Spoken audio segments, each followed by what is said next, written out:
خبره مې دا کوله چې مونږ پسې امریکا راځي، مونږ چېرته په امریکا پسې نه یو تللي، مونږ چېرته په برطانیې پسې نه یو تللي، په انګلینډ پسې نه یو تللي، مونږ چېرته په ډنمارک پسې نه یو تللي، مونږ چېرته په دغې ممالکو پسې نه یو تللي، کوم ممالک چې د 500 نه زیات یو ځای شوي وو افغانستان ته، او بیا په جړا باندې ووته د افغانستان نه.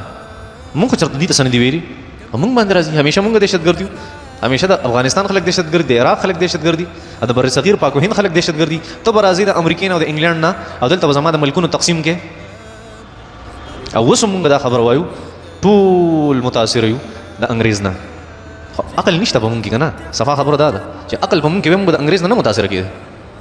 اوس مونږ انګریزان د خپل ځان لپاره آیډیل مثالونه او نمونې ګرځولي چې دا زمونږ دا خو ډېر اډوانس قوم دی، دا خو ډېر چوت قوم دی، ډېر مهذب او سیولایزډ خلک دي.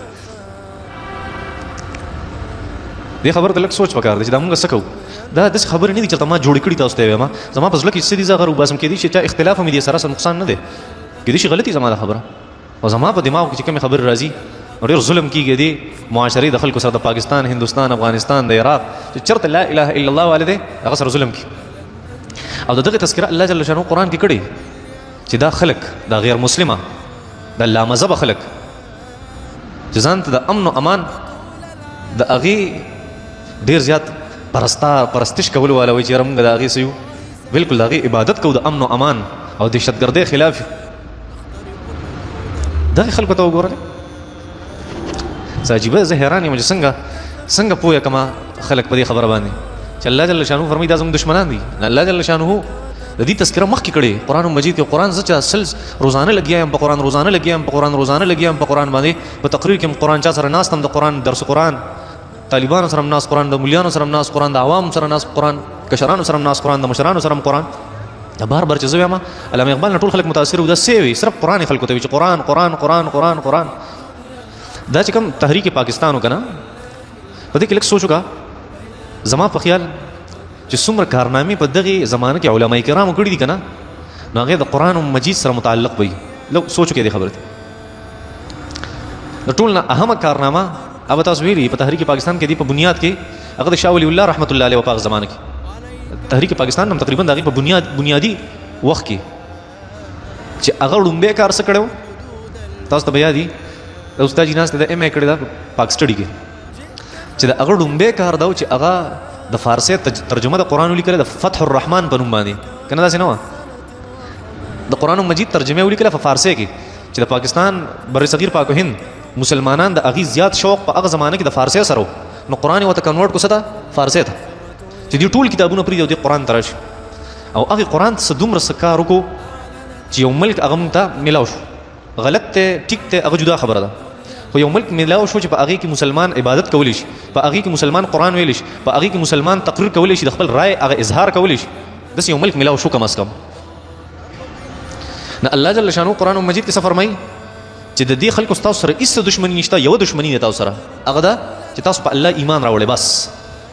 وما نقموا منهم الا ان يؤمنوا بالله العزيز الحميد.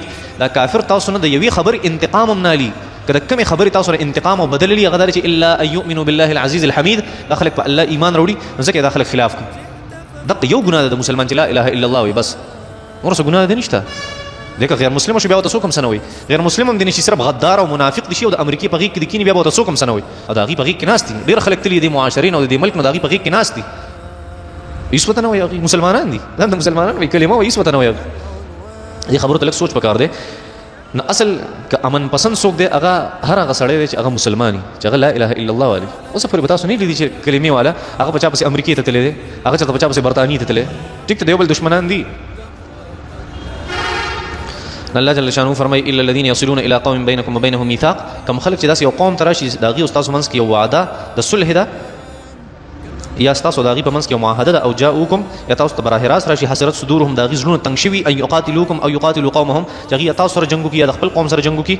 فلم ولو شاء الله لسلطهم علیکم، که د الله خوښه وی نو دی به مسلط کړی وی په تاسو باندې. فلقاتلوکم نو دوی به تاسو سره جنګ کړی وی. فان اعتزلوکم که دوی ستاسو نه سیټ کېږي، فلم یقاتلوکم او دوی تاسو سره جنګ نه کوي. والقوا الیکم السلام، والقوا او پیشکشي کوي تاسو ته او وړاندې کوي تاسو ته السلام صلحا. فما جعل الله لكم نو نه دي مقرر کړي الله ستاسو دپاره علیهم په دوی باندې سبیلا سلار. دا چا سوال یې هغه وکړه.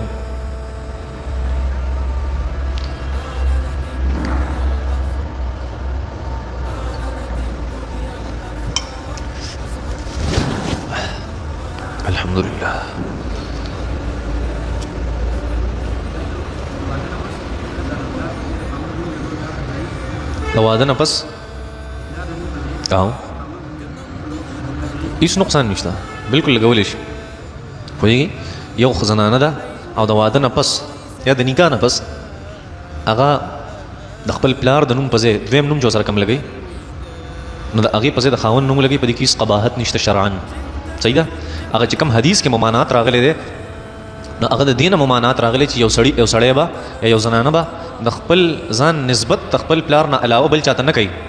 حدیث کې راغلی د هغې مطلب دا دی چې یو جنیا به دا نه وایي چې یاره د خپل پلار نه علاوه بل چاته پلار وایي، یو الک به داسې نه کوي چې د خپل پلار نه علاوه بل چاته پلار وایي. دا په ګناه کبیره کې د ګوره یاد ساتئ چې انسان د خپل ځان نسبت د خپل پلار نه علاوه بل چاته کوي چې دا زما پلار دی که نه، دا ګناه کبیره د ګناه د ډېره سخت. د دې په مطلب تاسو ښه پوهېږئ زمانه چې دې مطلب څه دی، دا خو پلار ته او بل سړي ته او خپلې مور ته یو غلط نسبت کول دي. پوهېږئ په دې خبرو؟